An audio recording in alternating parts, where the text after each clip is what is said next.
Excellent. Well, thanks very much for coming tonight. Welcome to our Shanghai Forum for May 31st. This is, I think we're at now our 76th or 77th event. So this is for us, something we've been doing for quite a while. I'm going to introduce who we are, the Shanghai Forum, in a minute, and I'll talk about tonight's speaker. But just before that, I'll just go through a couple of our event rundown and other details for this evening. Our speaker of the evening is sitting right over there, Antonio Graceffo. He is going to be our keynote speaker, and we'll give him a round of applause when he comes up on stage. And, all speakers, I think, appreciate as much love as we can give them. So Antonio is going to be speaking about a topic that is very for him, not only his personal interest, but also his academic interest, and telling us a little bit more about the sport and fitness industry in China. So I'm looking forward to that. I'm sure all of you are as well. So let me turn that off for a moment while I introduce our speaker of the evening. For those of you who have not been here before, you may not know that I'm also an instructor here in Shanghai. I teach at the Shanghai University. They are actually here tonight as one of our partners as well. They've got their sign and their staff in the back there by the F&B area. So I'm an instructor at Shanghai Jiaotong. I've been working there for about 7 years now. And it's one of the programs that I've taught at in the area of China's economy, cross-cultural communication, and recently I've added corporate social responsibility. So over the years, I've had hundreds of students that have gone through the Jiaotong China-MBA program that I have met and taught and worked with. And our speaker tonight is actually a graduate of that program. And so he's actually the first person that I've invited, a graduate from the program, to actually come and speak here. So I'm very happy about that we've got some of our students who are now making achievements, and they're staying in China, and they're doing even more after the program. Antonio is actually not just an MBA, he's also soon going to be completing his PhD. He's doing his thesis defense this Saturday, and so I really appreciate that he's actually here tonight with us instead of at home preparing for his thesis defense. But I'm sure he has an interesting story about the scheduling that he might share with us later on that. He's studying his PhD at the Shanghai University of Sport. And that's one of the reasons why tonight's topic is about the sport and fitness industry in China. She's actually, done significant amounts of personal and academic study in this area. Although the thesis itself is in the area of comparative study of Chinese wrestling with other martial arts. Is that Chinese and Western wrestling? Chinese and Western wrestling. So he's a martial artist himself. He's practiced many forms of martial arts. He was a student at the Shaolin Temple, which I'm sure all of us have heard of. He's also a mixed martial artist, and he's even fought professionally, both as a boxer and as a mixed martial artist. So this is a guy who is a true martial artist, and here are his books. He's a writer as well, and he's written 7 books so far. I've got 6 of them up on screen right now. Warrior Odyssey. He's known as the monk from Brooklyn, or the Brooklyn monk, because he is from Brooklyn, and that's traditionally what it's a very tough part of New York, right? So Antonio's reputation as a tough guy, and it precedes him. He's known, by that name through his books, but also he's a writer in many magazines. He's hosted online media shows and other, presentations about this area. And so I'd encourage you to check out more about his books when you can, and ask him during the break to tell him a little bit more about those if you're interested. So without further ado, I'm going to introduce Antonio now to come up on stage, and please give him another round of applause to welcome him to the Thank you very much, Jason. So I heard him introducing myself, and I thought, man, I want to meet that guy. Just really quick before I get started, about the Shanghai Jiaotong MBA, China MBA program. It's an excellent program. Gives you a really good overview of business in China. Also, Mr. Jason's book. It's called Economic Supertrends. Is that right, Jason? Yeah. Okay. Because I'm actually an economist. Okay, right here. Good. All right. So I'm actually an economist as well, and I'll be hopefully doing another PhD in economics. I teach economics at Shanghai University, and I used to be an investment banker. So I'm presently writing a series of articles which will eventually be a book, which will be a primer of the Chinese economy.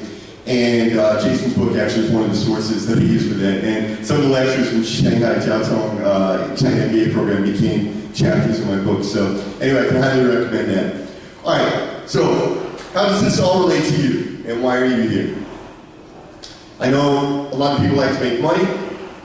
Money can be exchanged for goods and services. So we all want money. I don't know if everybody here is actually doing sports business, but even if you're not, if you're just interested in China, looking at sport as a way of viewing the Chinese culture, it's another way of looking at the culture, and it's a way that a lot of people don't think about doing. You know, you read books and articles about, I don't know, tea ceremonies, you read articles about the stock market and things like that. People don't write a lot about sport as culture. They don't write a lot about sport as economics. All right, so as a teacher, a writer, and a lot of other things that I am, I like to take a bit of a more holistic approach. So tonight for the presentation, I'll be talking a bit about Chinese culture, but I will also be talking about some economic realities as well. All right, so if we take a look here, fat is rich, muscle is labor, hurdles and opportunities in the sports and fitness business. Now, I was actually kind of worried about this title because a lot of times when people say opportunities in the blah, blah, blah business, it means they're going to invite you there and then try and sell you something. So that's not the case. Luckily, I don't sell any products. I'm very poor. I just give really good advice. For free. All right. So New Year's resolution. Now, probably one of the top New Year's resolutions is quitting smoking. But I don't know how to make any money off that. So we'll leave that one out for a minute. The other ones that I always hear people say at New Year's is they want to lose weight. You want to learn a foreign language, and looking around this room, I would say everybody in this room has at some point in your life decided that you absolutely wanted to learn either English, Chinese, or both. And then the question is, did you? I hope you learned English because you have to be able to understand it. But the other one that people want to do is they want to learn some kind of a skill. Now, I teach martial arts, and I study martial arts, so I have a bit of a bias in that direction, but there's a lot of skills that people want to learn. If it's playing an instrument, everyone, has made a wish at some point, geez, I really kind of wish I could play the violin or the piano or something. You make these New Year's resolutions, and how long do you keep them? Do you always keep your New Year's resolutions? If you did, the whole world would be full of slim black belts who speak Chinese and English. All right, so basically the sport business model is flawed. And this is a problem. Now, so a lot of what I'm going to say tonight may sound like I'm against the sport business, but I want to talk about the reality. Which is there's a flaw in the sports business model, which is your ability to make money in the sports industry is directly dependent on somebody else's discipline and someone else's commitment to their self-improvement. Once again, if everyone were committed, truly committed to their self-improvement, we would all be HSK 6 in Chinese, you'd all be TOEFL 80 million in English, and we'd all have bodies like Greek statues. All right? I have a body like a before picture. What are you going to do? Okay. Friend of mine in Taiwan, this is really funny. I was in Taiwan, I was in there studying my Chinese books, studying for my Chinese exam, and a Canadian friend of mine comes up, I have that same book. And I was like, Aaron, I didn't know you speak Chinese. He goes, wait, I have that same book. It's in my house next to my weights and next to my guitar that I've never played. And on the guitar, he's got hanging his white belt from when he took 3 Aikido lessons and quit. Right, so this is the reality of the sports business. A judo instructor in New York told me that he had to close his club because he said it was like paying 2 mortgages. I've known a lot of club owners, gym owners, and for most of them, sport is not they may go into it believing it's a business, but it's not. It winds up becoming a vocation. It becomes something that they love or something that they want to help people. They're doing it for some reason other than making money. But again, we have to make money. That's the reality of the world. If we walk down any street in any city, anywhere in the world, there are more places to buy alcohol, cigarettes, and fast food than there are gyms, or foreign language schools. It's true everywhere in the world, except for the United States where cigarettes are becoming almost extinct. So here in China, everywhere in the world, you're fighting against human nature if you're trying to make money in sport and fitness. Here in China, you've got all the same problems you have everywhere else, plus you have cultural hurdles that you have to overcome. So one of the first things you want to do, if you're going to do any business, and not just sport business, any business we're doing in China, we have to decide what is our customer base. Are we going after the expats, or are we going after the Chinese market? All right, today I'm going to be talking mostly about the Chinese market, and I'll explain why. Foreign market is too small. I know the average expat has money, but it's a really small market. It's too concentrated. It's mostly in Shanghai and Beijing. I won't even say it's in first-tier cities, but it's very concentrated. There's too much competition. There's too many people chasing after the foreigners because they know that the foreigners have money, or believe that the foreigners have money, which may or may not be true. Another problem is that it's transient. People are here on temporary contracts. So if you work really hard to build a following of customers or clients, each year, maybe 50–60% of those people are leaving, and you've got to start over again from zero. The other problem with the foreigner market, and again, there's any product, the problem is it's ignoring the 1.3 billion people who live here who are not foreign. And they are the people why we're here. Very few of us, when we planned to come to China, we said, I'm going to go to China and make a business that caters to foreigners. You came to China because of some perceived notion about the Chinese market. So the Chinese market. Now there's problems with the Chinese market. I wrote an article, you can find it online, it's called The Myth of a Billion Customers. So many people are fond of telling you there's 1.3 billion people in China, 1.3 billion potential customers. It's not true. It's true that there's 1.3 billion people. It's not true that you have 1.3 billion potential customers. And we'll explain why in a minute. They're not as rich as you might think. All right, the average income in the United States is $56,000 a year. Okay, $5,000 a month, almost. The poverty line in the United States is $24,000 a year. In China, the average income now, what is it? Can anybody guess average income in China? 6, did you say 6? Yeah. You might read somewhere it's 6, you might read that it's 8. Okay, it's a fraction, right? So the percentage of Chinese people that would even qualify as poverty line in the US is like 10%. Okay, and again, the same issue that they're concentrated in the first-tier cities. Now, there's rich people scattered all over China, right? But it may not be feasible for you, unless you're doing some kind of online business, it may not be feasible for you to go after rich people that are in third-tier cities because there may be a few in each city, right? So you need a concentration of, regardless of what business you're doing, unless it's online, if you're doing any kind of brick-and-mortar, face-to-face business, you need to be someplace where your customers are located, right? And for sport business, obviously, the people have to be there. So that's another issue. You're wrestling with cultural norms. You know, my grandparents, my grandmother washed the clothes on a rock in the river in Sicily. My grandfather got up at 4:30 in the morning and picked olives, all right, for someone else. And then when he got home at night, he didn't want to go to the gym. That wasn't what he was thinking about.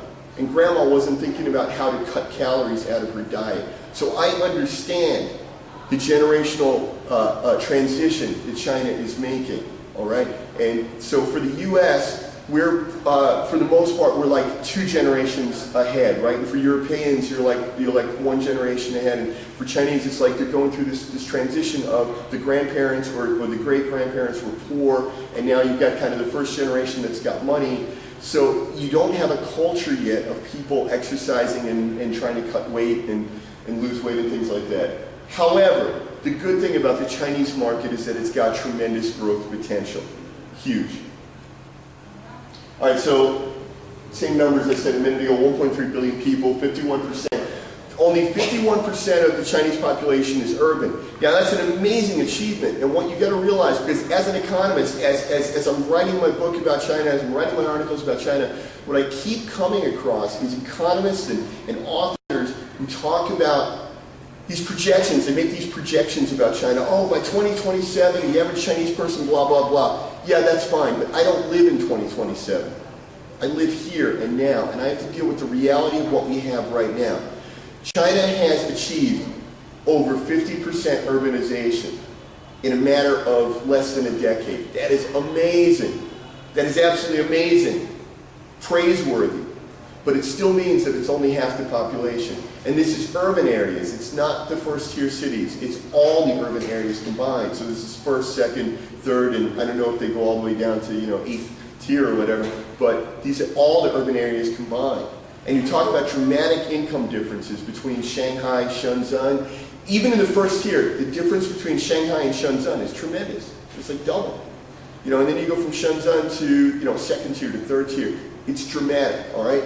So there's not as many potential customers as you think, but it's growing, and that's what we can look at. All right. So today's presentation is going to be it's actually 100% going to be about the Chinese market. I'm not going to talk about the foreigner market at all. Okay. So I think the Chinese market has the biggest growth potential. All right, Chinese people want different things. This is another issue, not just Chinese people, this is cultural, right? Every culture, they want different things. You go to a restaurant, let's say you go to a bar, and I'm a monk, so I can't encourage you to go to a bar. But if you did, you go in a bar in the US, or you go to a bar in Europe, I've been in Czech Republic, I know what the bars are like. Don't tell anybody I'm a monk, though, it'll blow my image. If you go in a bar in the West, why are you there? You're there to meet people, right? Generally, it's a bit smaller, there's less chairs, there's less tables, you sit at the stools on the bar, and there's only really a few stools, and you wind up with people sitting on stools, talking to each other, other people standing, talking, and the point is to go there and meet people.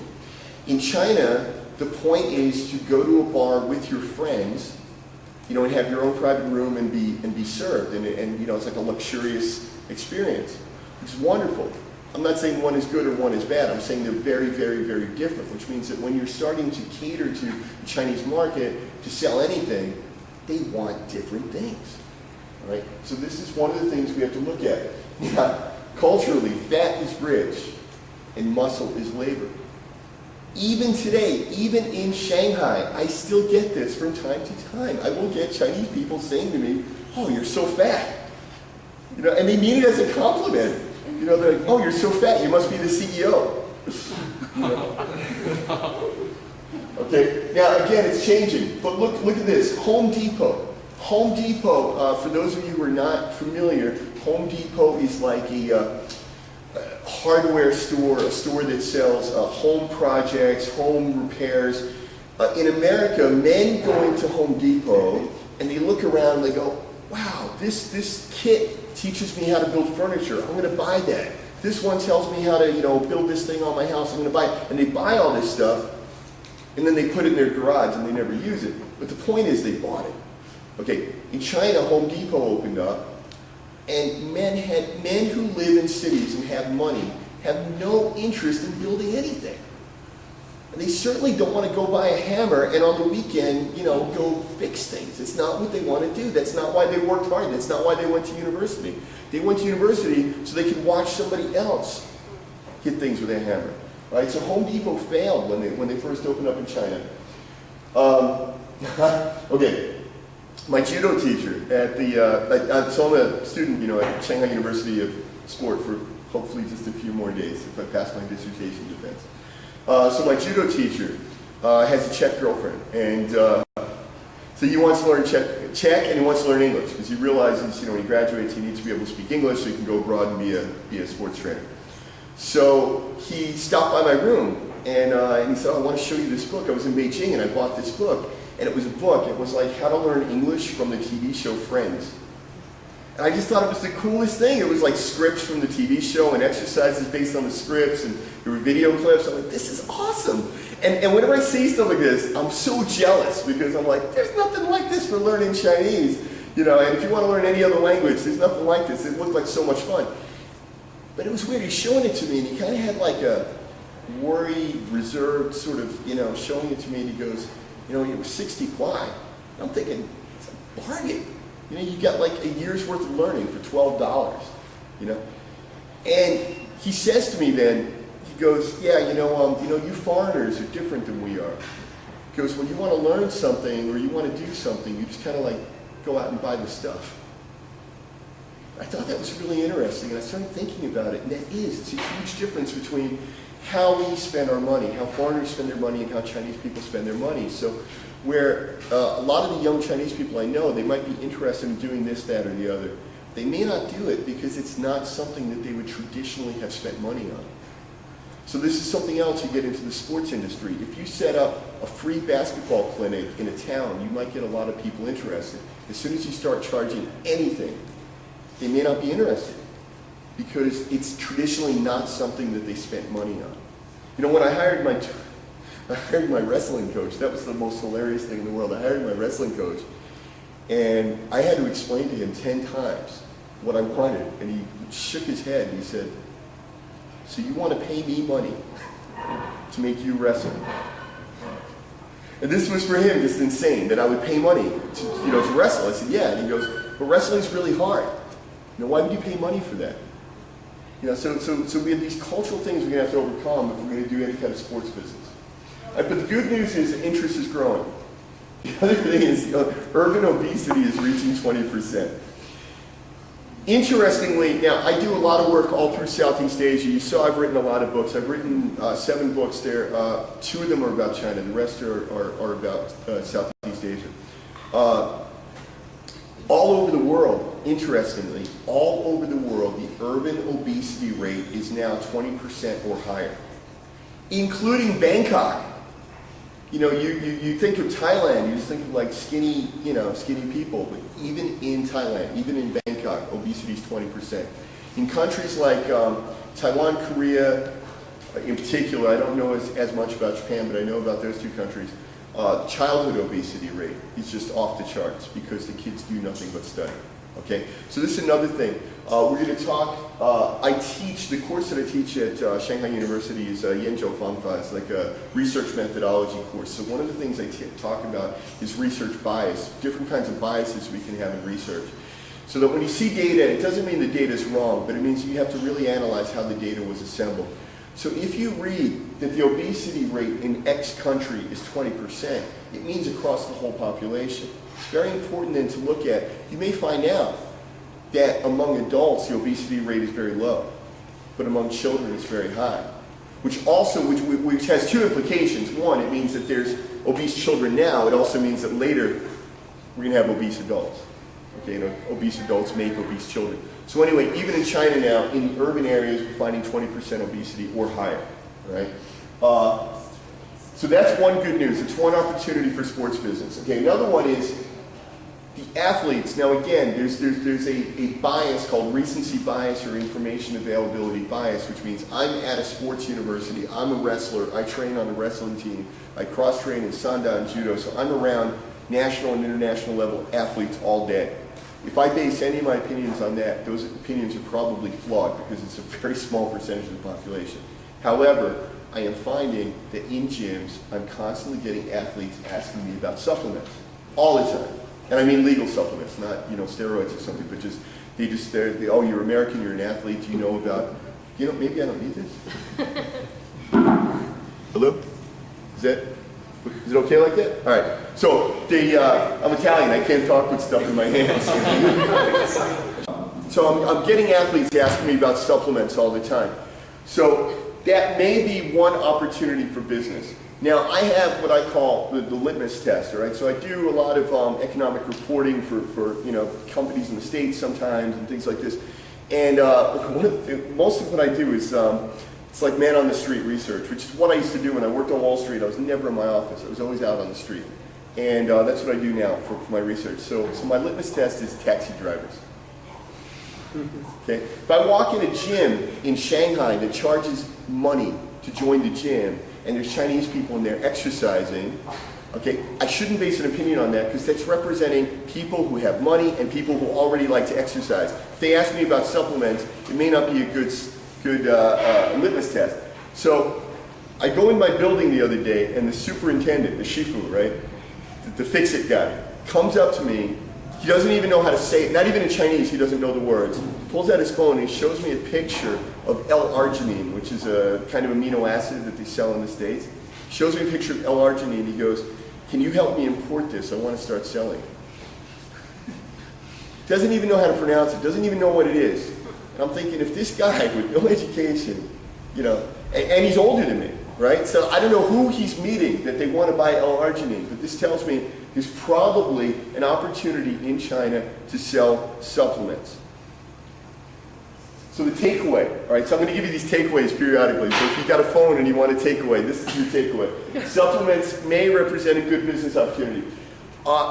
Interestingly, on this one, you're not fighting cultural norms because culturally, historically, Chinese people have taken herbs and roots and medicines and things, right? This has been part of the culture for thousands of years.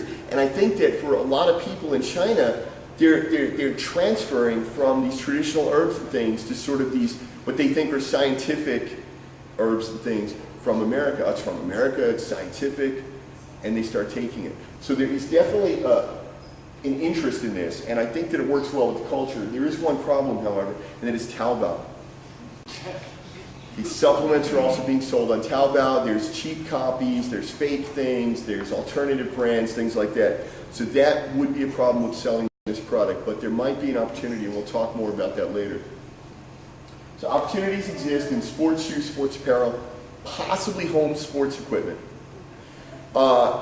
Chinese people, people that are hip, that are living in the cities, have been wearing, Nike and some of the name brands, Reebok, whatever, for like 10 years. People who never exercised are wearing these things as fashion.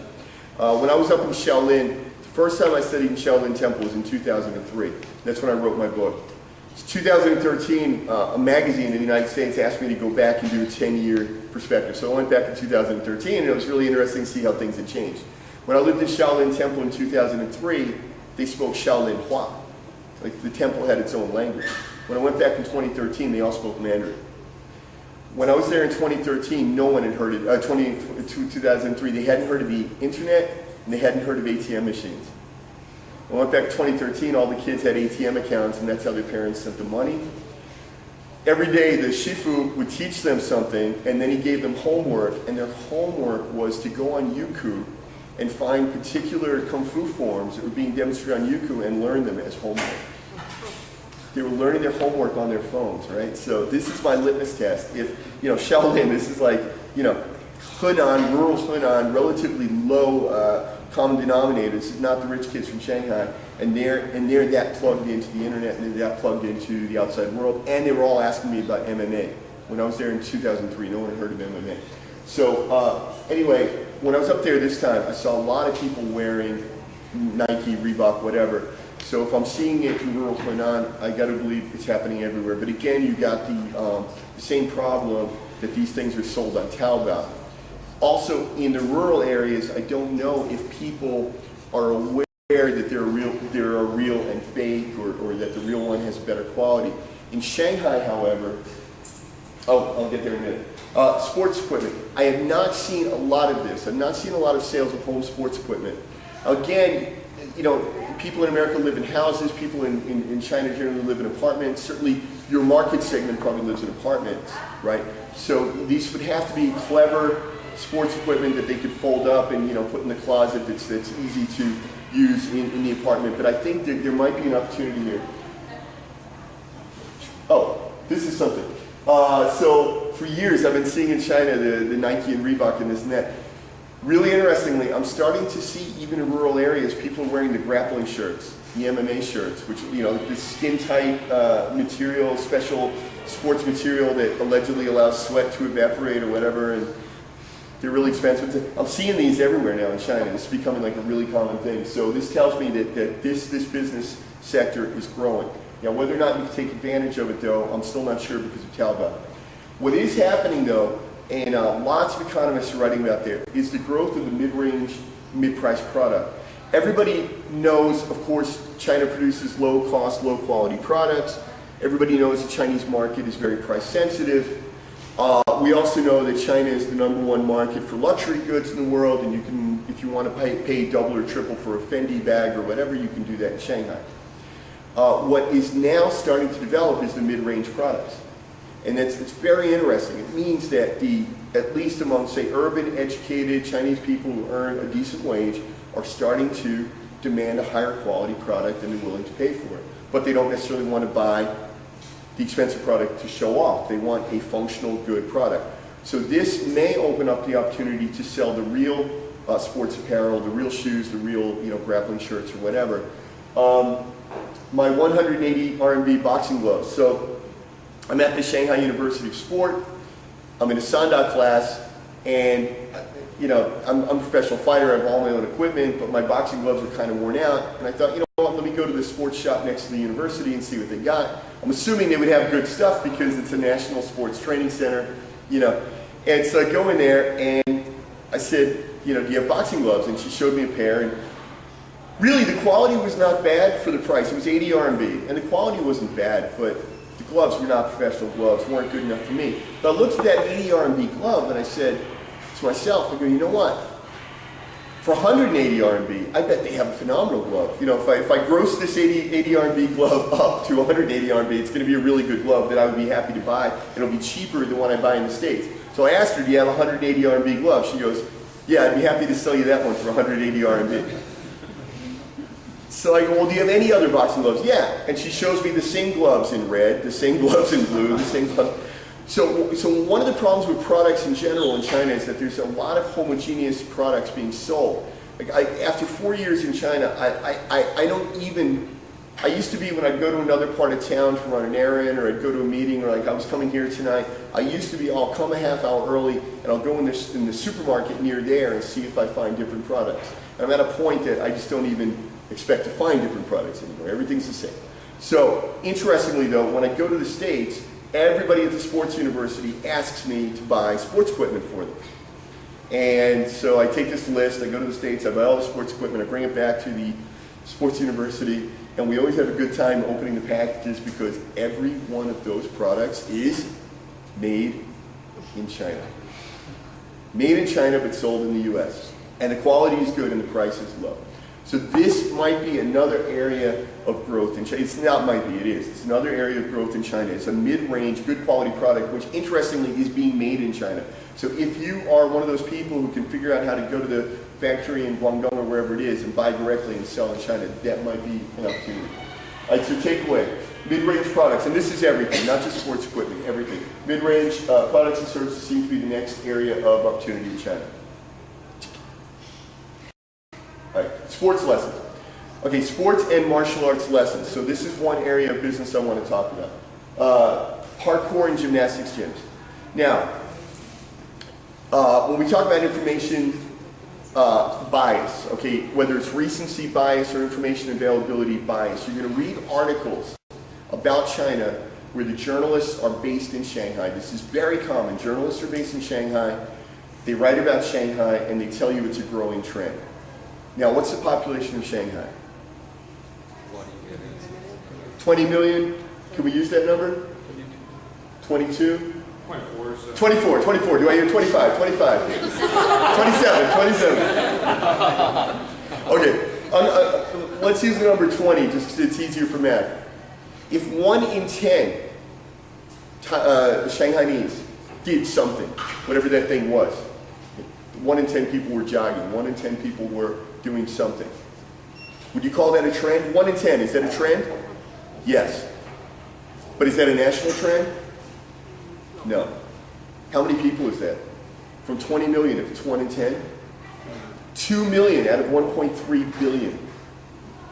So we want to be really careful, and again, this is not just about sport, this is any business you're doing. If you read articles that tell you, this business is taking off, this business is a trend, it's growing by leaps and bounds, 1 in 10 people, yeah, in Shanghai.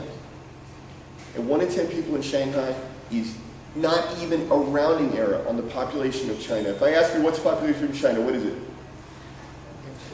1.3? Rounding error is bigger than 2 million, isn't it? At 1.3 something, right? That something is already more than the 2 million. So we want to be careful about that. So you're going to read articles that tell you that parkour, gymnastics, exports, skateboarding things, rollerblading things, hip-hop gyms, these things are becoming popular in China.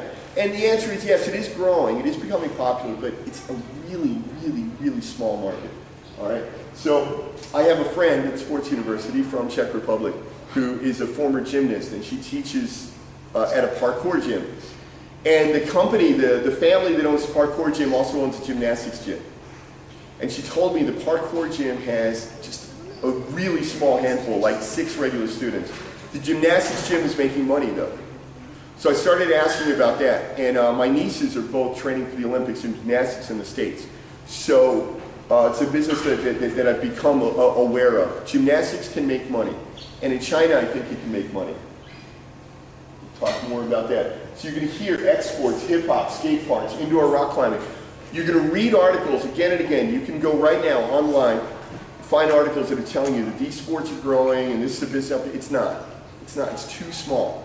It's too small. They opened a climbing gym right near my sports university, which actually may not have been a good idea to open one near the sports university. I'm not sure.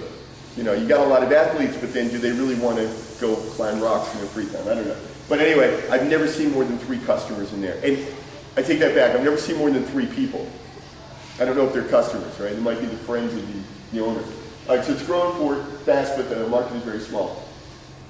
One of the other problems with targeting this market is that these are different sports, right? Like parkour is not going to be enough to make a living on. You know, a skateboard park is not enough. So you're going to have to do like all these different kinds of sports. You're going to have trainers for all these sports. Plus they're played on very different environments. So now you need a big space, different spaces, right? You can't skateboard on the same surface where you're doing hip hop or you're doing, well, I guess you can parkour anywhere. Anywhere dangerous, right? Is that the rule? Okay. The other issue is that the people that do this are mostly older teens and people in their early 20s. You're not going to get people getting off work at night and then they want to go do parkour or skateboard park or something like this. And so these people that have no money, little mobility, physical mobility around the city. So if you open a park in Pudong, your customers are all going to be from Pudong. If you open it in Yangpu, they're all going to be from Yangpu.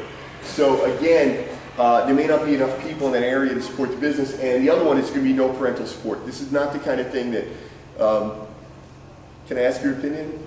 If a Chinese college student studying at the university, he calls his mother and says, "Mom, can you send money because I want to join the parkour gym?" Some of them maybe. Right. It's not the kind of thing parents are going to go, "Oh, thank God he called." You know? This is our dream. We wanted our son to do parkour or daughter. All right. So adult sport martial arts lessons. Now this is another issue. Okay, it's more expensive. You've all heard this, right? It's more expensive to find a new customer than it is to keep an existing customer, right? The problem with any kind of adult sport business is that you're constantly finding new customers. The people who can afford your service are busy. That's how they made the money, right? That's how they made the money in the first place. They're busy people. They're business people. They own a company. You know, he's got to take phone calls, got to go to meetings, got to go on business trips. And working out is going to drop all the way down their priorities. So if you're selling some sort of memberships, you know, they might buy whatever the smallest 3 months or something, and then they're never going to come back again. Like, that's one of the problems. They're too busy. They're cheap, right? People don't get rich by throwing their money away. They're tired, right? It's always easier when you get off work at night. It's easier to watch TV than to go to the gym. And they start with the best of intentions, but they quit. So adult sport business has a lot of problems. Adult sport martial arts lessons. Adults think, okay, so this is the martial arts gyms. Now a lot of gyms, fitness gyms and things like that, they'll put some martial arts classes in there. You get adults coming in, the guy works as an accountant, he's got a belly out to here, hasn't exercised since he was 12, and he goes, "I want to learn hardcore MMA and I want to fight in a cage." I swear this is true. I've had these people sitting across from me, and I'm thinking, no you don't. You just think you do. Now with any kind of sale, you'll get salesmen telling you all the time, right? A good salesman, professional salesman knows there's no such thing as a product, right? You're selling yourself, you're selling the service. You're not selling the product. You're not selling the product, you're selling whatever the person thinks this product is going to give them, right? Someone doesn't, I've never seen a naked person walk into a clothing store. People don't buy clothing because they're naked. People buy clothing because they want to look good. And I've never seen somebody who wants to look good who's going to go sit in their house. So it's not actually that they want to look good, they want to look good, you know, to other people, right? So they're buying what they believe this is going to do for them. If I buy these clothes, I'm going to look good, this girl's going to love me, we're going to get married. It's the PG version of my story. All right, so people come in, they go, oh, you know, I want to fight this and that. You put them in a fight class for one day, they're going to quit. You're never going to see them again. All right? What people really want, they want to lose weight. It's almost everybody. They want to lose weight. Maybe they want to improve their fitness and their health a bit. They want to learn a little bit of martial art. They want to feel like they're doing something. So I had a friend in Malaysia who's the most successful person I've ever seen with the martial arts business. This guy, his name's Jack Ottman, and he invented this Jack Ottman Muay Thai. All right? So students heard, oh, Muay Thai, you know, the Thai boxing, oh, that's hardcore, you know? And you come in, you pay your money, and they covered you head to toe in padding, basically, and gave you these big, they didn't use these kicking shields that we use to train professional fighters. They use these like full body shields like police use in riots. And they went in there and they just kicked and punched each other. You know, nobody got hurt. They all got really tired. They'd collapse and, you know, pull a sweat. And at the end of the night, they're like, oh, thank you, crew. Thank you, crew. Oh, I've learned so much now, you know. And they felt like they're hardcore fighters, you know. And they'd go to other gyms and go, I'm kicking and punching all night at my gym, you know, look at you know, aerobicized, you know. So that was brilliant, all right? So a lot of times we don't want to sell people what people are asking for. You want to sell people what they believe that they want, right? We got to look at what they believe that they want versus what they actually want. You got to sell them what they want, right? Very interestingly, though, a problem with any kind of martial arts business or a gym business that's going to offer martial arts, right? Because a lot of fitness gyms offer, you know, martial arts classes. And you have to today. It's crazy. People come in, why did you know, the 100 gyms, why did you come to this gym instead of that gym? Oh, this gym offers MMA. They will not even go one time in the MMA class. They're going to join mixed martial arts, the cage fighting, right? They'll join because of that. Oh, this is a real gym, man. It's got you know, mixed martial arts, blah, blah, blah. Oh, which classes do you attend? Oh, I go to the aerobics and the yoga. You know, but if you just put up a sign, aerobics and yoga, like, they won't join, right? They'll join because of this. So you have to offer these things. If you're going to have a gym business, you have to offer these things. But the thing that makes the most money, actually, is Muay Thai fitness. Muay Thai fitness is like, ladies like it, men do it. You know, it's like aerobics, but you're doing Muay Thai. They feel like they're learning to fight and to protect themselves. They're getting fit, and nobody gets hurt. These people will come back again the next time. And it's also social, right? So you've got to build a social program in there so that people can mingle and date and do business and whatever. All right, so in Shanghai, I've been in a lot of gyms, right? The MMA gyms that I've been in, they never have a lot of students. They have very few students, and in the 4 years I've been here, I've seen them come and go. They just close, you know, another one opens, that closes, everybody thinks they're going to make $1 million. There's one Muay Thai gym here in Shanghai that's been open for 9 years. I don't know them well enough to ask them if they're actually making money, but they have survived, all right? But that's the anomaly, all right? In Yangpu, this is really funny. So I live in Yangpu at the Sports University, and near the Sports University, there's the Zhangwan Sports Center, which is like a big stadium, and there's all these fitness businesses in there. And not just fitness, there's also educational businesses. We'll talk about that in a minute. But I go in there, and there's a weightlifting gym, all right? And it's selling memberships. Weightlifting gyms, you got to be careful before assuming that they're actually making money. You have absolutely no idea what their overhead is. You go to the gym, it's too packed, it's too busy, you can't get on the machines, you go, wow, those greedy, you know, so-and-sos, they must be making a lot of money. They may not be. They may not be, right, because the overhead is so high. In that same gym, they've got children's Taekwondo, children's Karate, and children's Sanda. A Sanda is a Chinese martial art. You would think Chinese people would want to do it. They don't. Taekwondo class is full. And I know a lot of gyms all around the world that they put in children's Taekwondo, like after school Taekwondo program, and that's what actually made all the money for the gym. And I'm seeing in China, it seems to be the same trend, same way. All right, so possible business opportunity. Gymnastics. Gymnastics and Taekwondo have a very similar business model, which is really interesting. You have the gym, you sell the lessons to the kids. But these are two sports that the parents will very, very often support. Like, parents like when their kids are doing gymnastics, they like when the kids do Taekwondo. Also, these are two sports that have exhibitions or competitions. So the parents can go to the exhibition, go to the competition, they see their kid, perform, and they feel really good. They know where their money went. And if their kid wins, it's part of the parents' pride. My kid's the best Taekwondo, my kid's the best gymnastics. So these do make money. Gymnastics has to be done on a really large scale, though, because there's less interest in the community and people have to drive further to go there. Taekwondo, you can actually open one anywhere where there's large concentrations of kids and you can get a lot of people in there. Taekwondo has one more added benefit. What's the goal in martial art? What do people want to earn? Black belt. Any other kind of fitness, any other kind of sport you join, there's no end goal, right? I want to be in better shape. Well, how are you going to know when you're in better shape? When is good enough good enough? Are you telling me when you can run the mile in a certain pace, you're going to quit the gym? I reached my goal. Now I can quit. All right. With martial art, with Taekwondo in particular, the kids can earn the belt, and that gives you a built-in longevity to your customer, right? So the kid joins, and from day one, he wants to earn the black belt. And also, again, the parents are very proud if the kid earns the belt. The belts have belt tests, right? The tests cost money, so it's another source of income for you. Competitions, sponsoring competitions. If you're going to open any kind of a sport business, I know somebody tonight mentioned the boxing on the bun, right? And that's in association with a boxing gym, isn't it? It sort of promotes that. Yeah, I mean that's exactly what you want to do. You want to promote the event through your gym. Takeaway: look into large-scale Taekwondo chains for kids on the model of YK Kim and Tiger Schulman in the U.S. Now, in China, I have not seen, and there doesn't seem to be, this type of large-scale commercial chain. I went to a network marketing meeting one time in the States, right, when I was young and dumb and didn't know any better. I thought you could make money off network marketing. You make millions. It was selling water filters.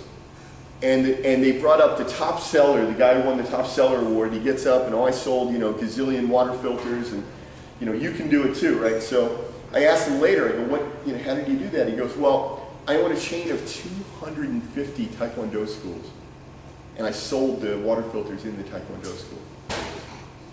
My takeaway was, you can make money with Taekwondo, not water filters, all right?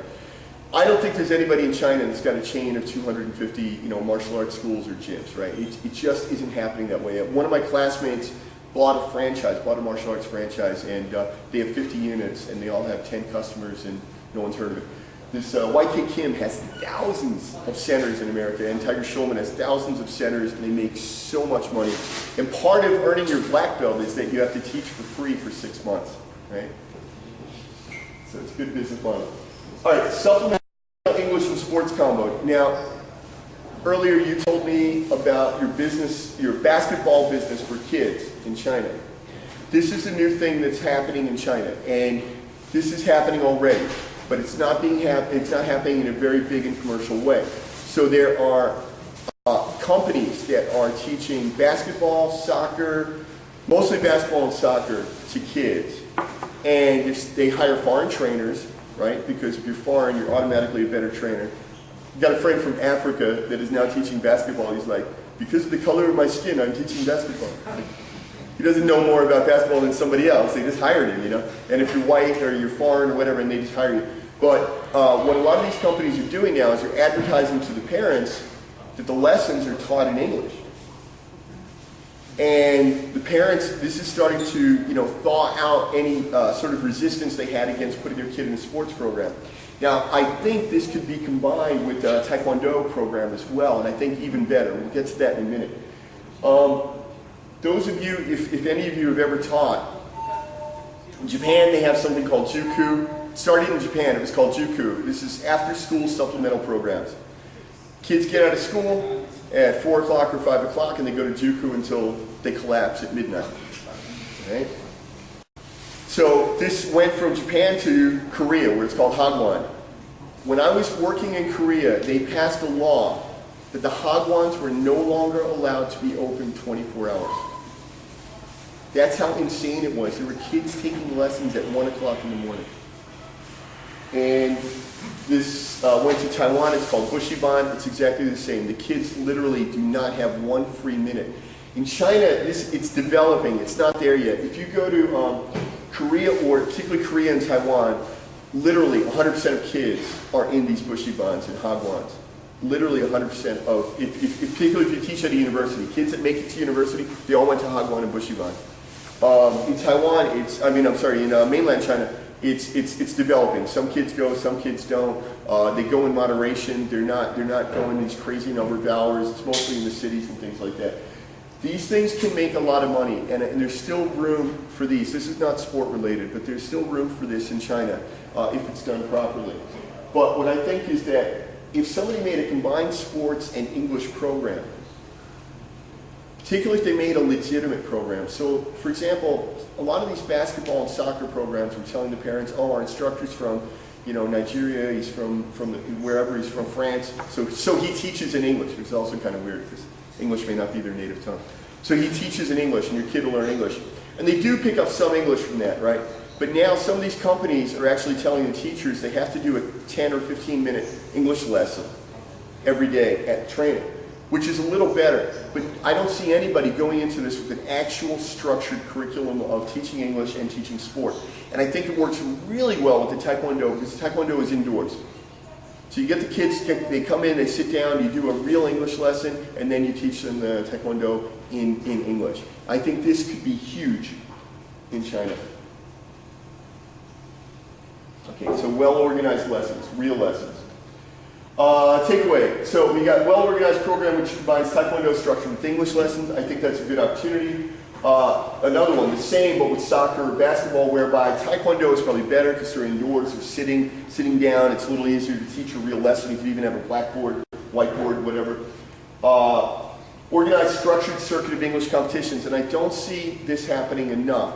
I don't see why these schools don't sponsor English competitions and invite kids from other schools to compete, and that would be a way of showcasing their English school, or the same thing with sports business and fitness business, you can do that as well. They compete for prizes, the parents are happy, whichever school wins, it's probably going to get all the new students, so I don't know why this isn't happening more.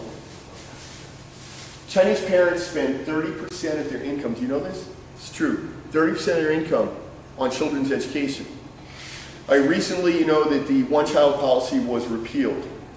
When the first repeal was that if one parent was an only child, they could have 2 kids, and then it was if both parents were an only child, which was essentially everybody, they could have 2 kids. And then if one parent was an only child, they could have 2 kids. So it was estimated that something like, I don't remember now, if it was 10 million or 100 million couples were suddenly allowed to have 2 children. Okay, how many births resulted from that? 140,000.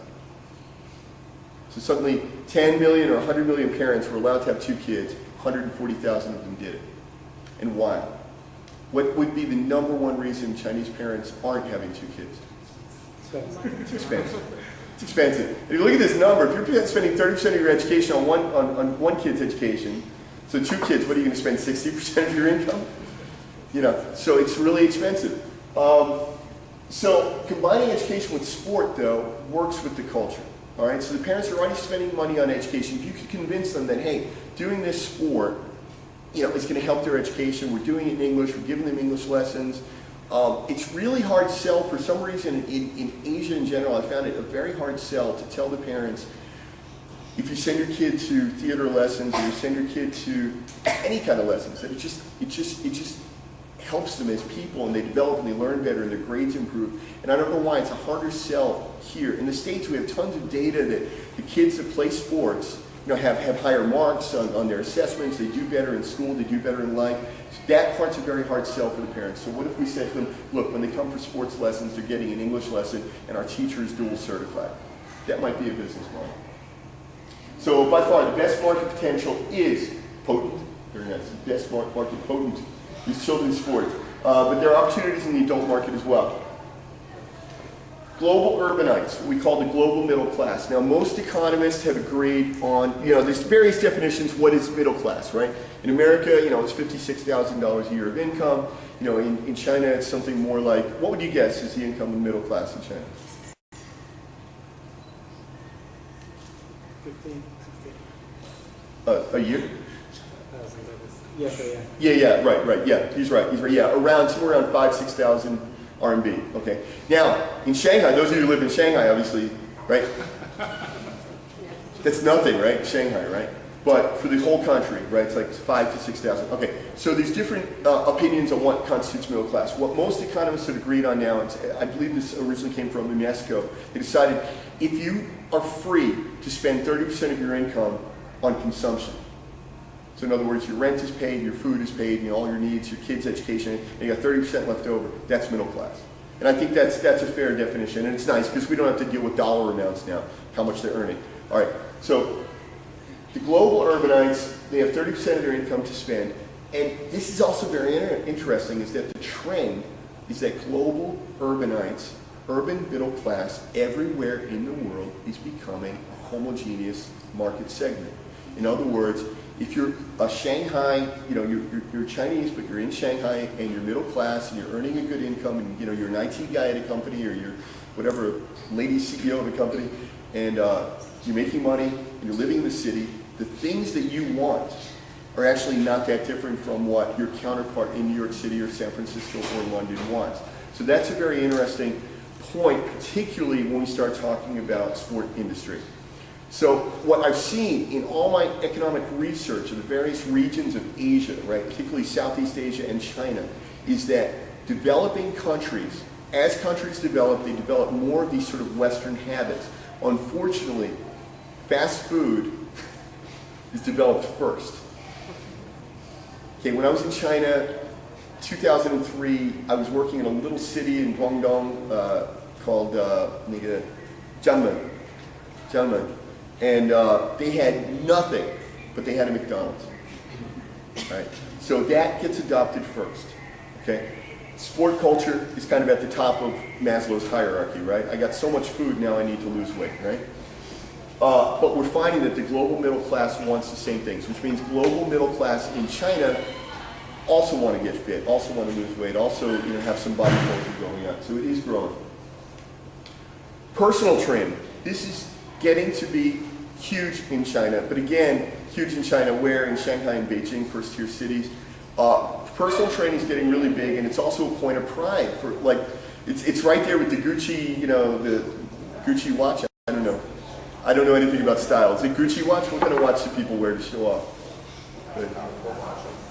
Okay, that one, and the Gucci car, and whatever it is people have to show off. And one of the things that they have now is the personal trainer. And they love to talk about that, right? It's like, I'm sorry, I have to cut you short, I'm late for my personal trainer. Or every time they eat something, if my personal trainer knew I was eating this, And then you want even more status, right? If my personal trainer, who's a foreigner, knew that I was eating this. So it's taking off. Pilates, fitness, boxing, bodybuilding, yoga, and a lot of these done with personal trainers. It's a popular status symbol. Foreign trainers are very much sought after. Very interestingly, this is again one of those areas that I've identified where what the customer believes that he wants and what he actually wants are different. They may come to you because you're offering foreign trainers and because there's a certain status to that, and they're going to quit after 3 lessons because they don't understand it. It's really interesting. And they will stay with the Chinese trainer for a longer period of time because they understand it. They can communicate. So they're going to come to you, I definitely want a foreign trainer, and it would be good at that point. So what we'll do? I'm going to have, Jim oversee your training, but, Runjaming, he's going to, actually do your training. Or, you'll have Jim once a week and Runjaming once a week. And suddenly he's busy on all the days when Jim is teaching. There's 3 models to do personal trainer business. So one is that you open a gym. Okay? You open a gym. You open a fitness club. All right? The rent is through the roof.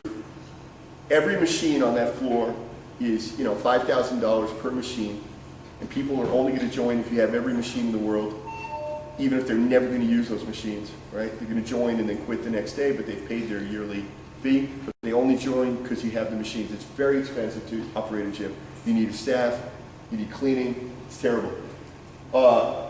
Another model is that you send trainers to people's offices. So there are some businesses opening around Shanghai and Beijing. They wear a suit and tie, they operate out of an office, maybe in an office complex, and the salespeople are very professional, they're college graduates, they come in, they're very presentable, and listen, we'll send trainers to your office, we'll send trainers to your home, they'll help you get fit. It's a good and interesting business model. One of the problems, again, though, is the people who buy that service are very busy, right? And interestingly, you know what time slot? Two time slots that are the most popular. Lunchtime? Lunchtime and After what? 5 a.m. 5 a.m. 5 a.m. And everybody wants the same, and there's only one 5 a.m. time slot, right?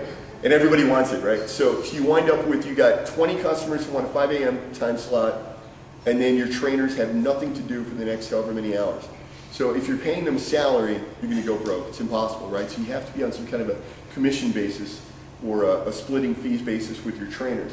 And then the problem is the trainers are going to try and steal the clients, right? Also, the quality control is very difficult because you're not physically going with them and seeing what's going on. But this is a possible business model.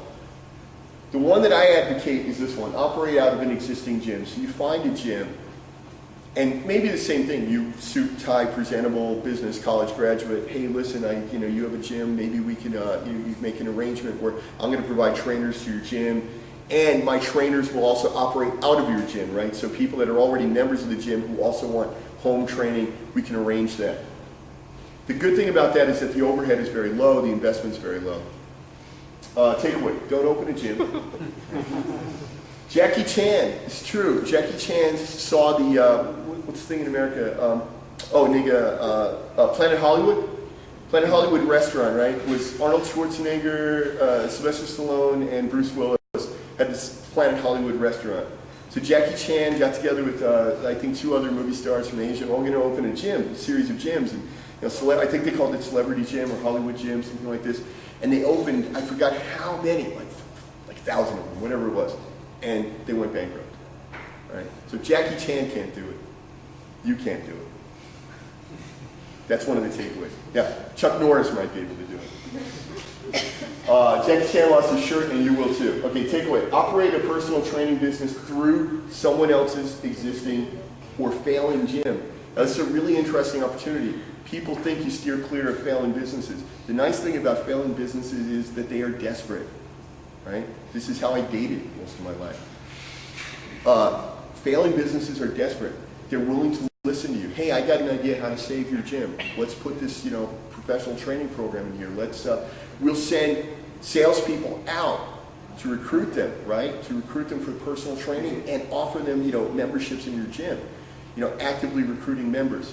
That might be a way to go. So failing gyms are a good place to try and install any kind of business. Takeaway. Explore the concept of selling supplements. Sports apparel, shoes, I wrapped it all up together. Shoes, home exercise equipment, personal training through someone else's gym. Now think about this. You go on Taobao and you have 2 identical products. What makes you buy this one as opposed to that one? Price. The only differentiation is price, assuming you trust that both products are real and that they'll be delivered. Okay, price is the only difference. However, if you sell supplements at a gym, physically, face to face with a customer who trusts you and knows you and you're recommending this to them, now you're giving him some service, you're giving him something special. Okay, and you can't get that on Taobao. So that might be the way to go. And with everything, the apparel, sports equipment, hey, you're endorsing it. He trusts you. You're the trainer. Or you're working at the trainer's place. He trusts what you have to say, and that may be what keeps this business alive. What makes you be able to compete with the Taobao. So you might be able to combine all these things into a gym that's failing. Children's Taekwondo. I have known gyms that were just about to close their doors, and they opened an after-school children's Taekwondo. And suddenly, that wound up supporting the gym. That kept the doors open for everything else. So, one possibility Oh, but children's Taekwondo, one thing though, it has to be at ground level. So your real estate is more expensive. It has to be at ground level, and it has to have like the glass front where parents or whoever come up, you know, they can look inside. And also children look inside and they go, wow, those kids are doing that, I want to do that. You know, and of course the parents want to be able to see, right? You can't be down a back alley somewhere. Okay, just leave your kids here. You know, we'll look after them, you know, that's not going to work. Now this is an idea I came up with. I haven't seen anybody write about this yet, but I went into Zhangwan Sports Park, and there's a lot of very innovative sports businesses for preschool children. So it's developing, I think, that the parents, grandparents are taking the preschool kids to Gymboree is one, and My Gym is another one, and some of them are combining like English and gym. But who takes them there? In China, who takes the kids to the sports lessons? Grandparents, not the parents, the grandparents, because the parents are working. So what I see all the kids inside working out, and there's the glass so the grandparents can look in, and the grandparents are all standing outside, doing nothing. Business opportunity? Maybe. So what I was thinking about, what about seniors? I don't think anyone has really, in China, anyone has really tapped the senior sports market. In America, this is, of course, a huge, huge market, right? My dad, I got a nice, I probably should have brought a picture. I got a nice picture of my dad, 75 years old, my dad could still pose. He's still posing, bodybuilding. And I went to his gym, we were training together, he was 75, and his friend, who was older, came in and everyone congratulated him because he had just earned his black belt in Taekwondo. He was like, I believe he was 8,000 years old. I think that's what they told me. I may be off of it. All right, so senior sports in America is a big thing. Senior sports in China, I don't think anyone's done it. The other thing is that with the economic development, every time I want to talk about Chinese economic development, I just start trying to switch to Chinese language because that's what I'm always talking about. I'm like, as the Chinese economy develops, as we develop this new urban economy, you know, China's famous for a high savings rate. That was true of the previous generation, right? That was true of the previous generation. The new generation, the new young people, right? The 1980, 1990, especially the 1990 and up generation. The savings ratio is 0 or negative, the same as, you know, their American counterparts, right? So they don't have any money. But who's got money in the family? Grandma and grandpa. Who's looking after the children? Grandma and grandpa. Who's going to make the decisions? Grandma and grandpa. So one thing is, any marketing you have for children is going to have to be targeted and thinking about these grandparents. And number two is, I think the grandparents represent a really good opportunity. No one's tried it. So my takeaway was provide highly social, notice in big letters, because I think for the grandparents, I think they actually do enjoy, you know, dropping the kids at the Gymboree and then being able to talk to the other, you know, grandparents. I think they do enjoy that as part of their social interaction. So it has to be something highly social.